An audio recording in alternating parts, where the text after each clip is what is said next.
প্রিয় খামারি ভাই বোনেরা, আসসালামু আলাইকুম। আশা করি সবাই ভালো আছেন। আজকের ভিডিওতে থাকবে একদিনের জিরো বাচ্চার হাঁসের খামারের পরিচর্যা, জিরো বাচ্চার সকল বিষয় পরিচর্যা এবং খাবার এই ভিডিওতে থাকবে। একদিনের জিরো বাচ্চা কীভাবে পরিচর্যা করবেন পুরো এই ভিডিওটি দেখলে আপনি বুঝতে পারবেন।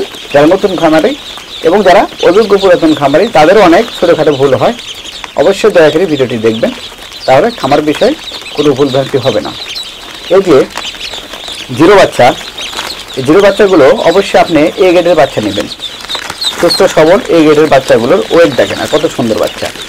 আর এই এ গ্রেডের সুস্থ সবল বাচ্চাগুলো আপনি যদি পরিচর্যা না করেন সেক্ষেত্রে এ গ্রেডের বাচ্চা নিয়েও আপনার লাভ হবে না। আপনি কি করবেন, এই এ গ্রেডের সুস্থ সবল বাচ্চাগুলোকে সুস্থ রাখতে হলে সুন্দরভাবে আপনাকে পরিচর্যা এবং আপনার এই যে জিরো বাচ্চার যে পরিচর্যা, খাবার, বাসস্থান সব কিছু আপনাকে লক্ষ্য রেখে কাজ করতে হবে যেন বাচ্চাগুলো সঠিকভাবে বেড়ে ওঠে। আমার এই এ গ্রেডের সুস্থ সবল যে বাচ্চাগুলো আছে আমি কি খাওয়াই, এই যে মুড়ি দেখতে পাচ্ছেন, এই যে ভিজে মুড়ি, এই ভিজে মুড়িগুলো একদম নরম তুলতুলে। এই ভিজে মুড়িগুলো আমি অ্যান্টিবায়োটিক লাইসোভিট বা আদার্স অ্যান্টিবায়োটিকের মধ্যে আপনি পরিমাণ মতো পানি দিয়ে গুলে নেবেন। মুড়িগুলো ভিজে রাখবো যেন নরম তুলতুলে হয়। ভিজে মুড়িগুলো নরম হয়ে গেছে। একদিনের জিরো বাচ্চার এই যে মুড়িগুলো আছে, এই মুড়িগুলো অ্যান্টিবায়োটিক যে ওষুধ যেগুলো আছে সেগুলো আপনার পরিমাণ মতো মিশাবেন। যেমন লাইসোভিট 10 গ্রাম 10 লিটার পানিতে ব্যবহার করার নিয়ম।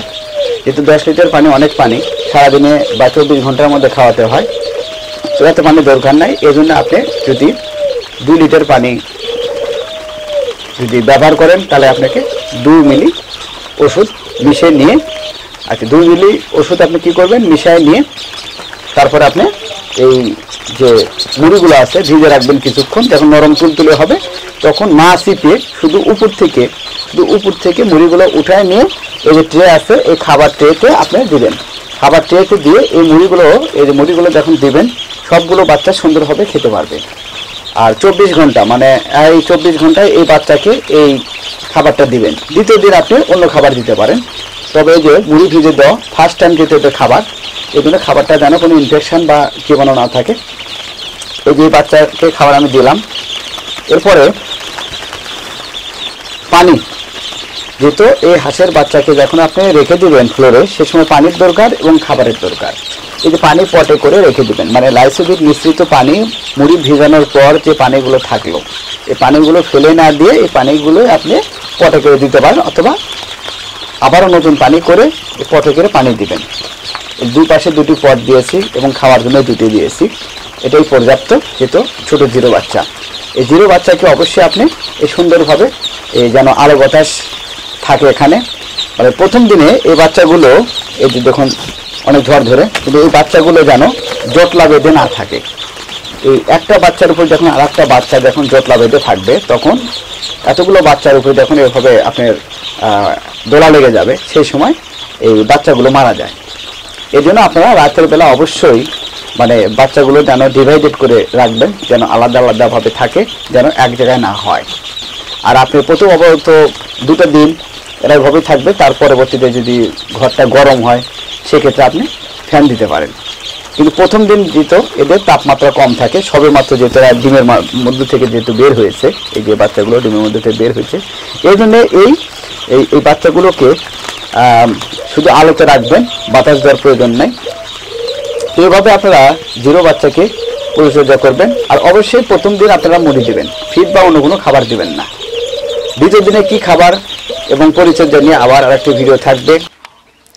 একদিনের বাচ্চা পরিচর্যার বাসস্থান, এই যে বাসস্থান কিভাবে তৈরি করবেন, প্রথমে আমি এই যে নেট দিয়ে বেড়া দিয়েছি যেন এর মধ্যে কোনো হিংস্র পানি প্রবেশ না করে।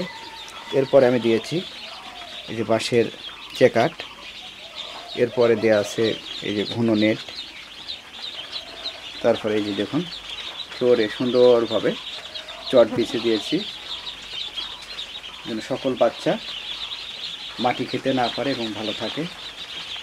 আপনারা যারা এখন আমার এই চ্যানেলটিকে সাবস্ক্রাইব করেননি, অবশ্যই দয়া করে সাবস্ক্রাইব করবেন, লাইক শেয়ার কমেন্টস করে আপনাদের মূল্যবান মতামত জানাবেন। আপনারা ভালো থাকবেন, সুস্থ থাকবেন, আবারও দেখা হবে নতুন একটি ভিডিওতে।